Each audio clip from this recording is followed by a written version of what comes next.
most tragic part for me, and the thing that resonates and will probably resonate forever with me, is that this was a 15-year-old boy, and for whatever deficits he might have had or difficulties that he had, he still was a human being of 15 who understood on some level what was happening to himself, that he was being denied these basic necessities, the food and the water and frankly just love and nurturing, and being denied those things and feeling himself slipping away to the point of death.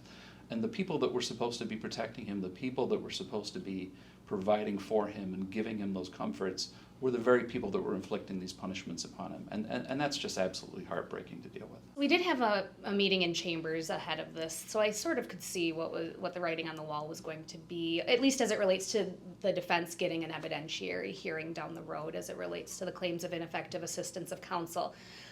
If we're talking about the competency ruling, I'm not surprised by the court's ruling, because I don't think that, looking at the evidence and the record, I don't think there's another viable option for the court to make, because there was no bona fide doubt as to whether she was incompetent. I would agree, and certainly the history of the case, as the judge pointed out here, demonstrates that whenever things turned towards bad things for Shanda, whenever there was a development that didn't go in her favor, and certainly after the cross-examination, and as the judge pointed out at the preliminary examination, sort of made the same effort as the co-defendant was about to testify.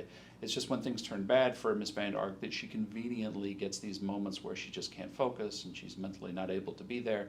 And that is really not the same thing as what criminal competency is, and that came through in the judge's ruling. That competency is a different standard. It's one that you suffer from a mental illness or mental defect, and as a result of that you can't participate in your defense and understand the nature of the proceedings against you. And we can't lose sight of the fact that Ms. Vander Ark is, for all intents and purposes, or at that time, was a lawyer. She had passed the bar. She had graduated from law school. She was waiting for to be licensed as an attorney. So certainly that doesn't necessarily hold her to a higher standard, but it certainly demonstrates that she has a greater understanding of the legal proceedings than just your average person. It's really not uncommon in cases where there is a claim of ineffective assistance of counsel.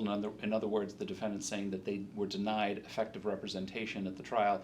It's not unusual for the judge to want that record to be developed, and that's what is going to take place at a later time. It's called a Ginther hearing. That relates back to the case in Michigan that sets forth the procedure for the court to follow. So we will come back at that time, and our anticipation is that once the record is fully developed, that the court will see that there's no genuine issue there either, that Mr. Johnson's representation of Ms. Vander Ark was appropriate, that she received effective representation. The issues specifically that the judge raised, we think we are going to be able to counter with Mr. Johnson's testimony.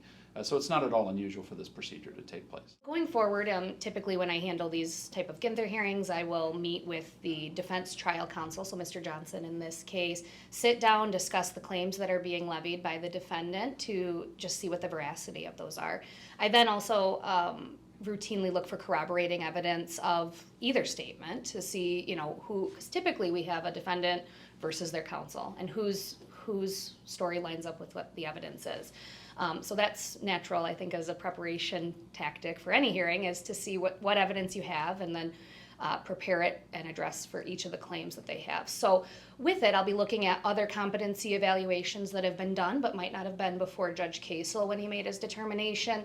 I have already, in anticipation of this, tried to work with the jail to see if there's any body cameras or video footage to support any of these claims, things like that. So looking for Mr. Johnson's word, as well as anything else out there that might assist. Once that claim is filed, that ineffective assistance of counsel claim by the defendant, that effectively waives attorney-client privilege. So we are able to have those discussions, as Heather was indicating, discussions with Mr. Johnson about trial strategy, about areas that would otherwise we'd not be privy to. But once you claim that your counsel was not effective, it opens the door for the prosecution then to be able to have those conversations and in fact present the outcome of those discussions in open court. Since this case was at a trial level, I was assisting as needed with Mr. Roberts, and so I was aware of the evidence and things like that have been presented before the court, and I will say that this case is one that I don't think will ever leave me. The haunting nature of it and just the sheer depravity. So we as prosecutors try to compartmentalize a lot of things in life, but I don't think this case is one that I will unfortunately ever be able to forget.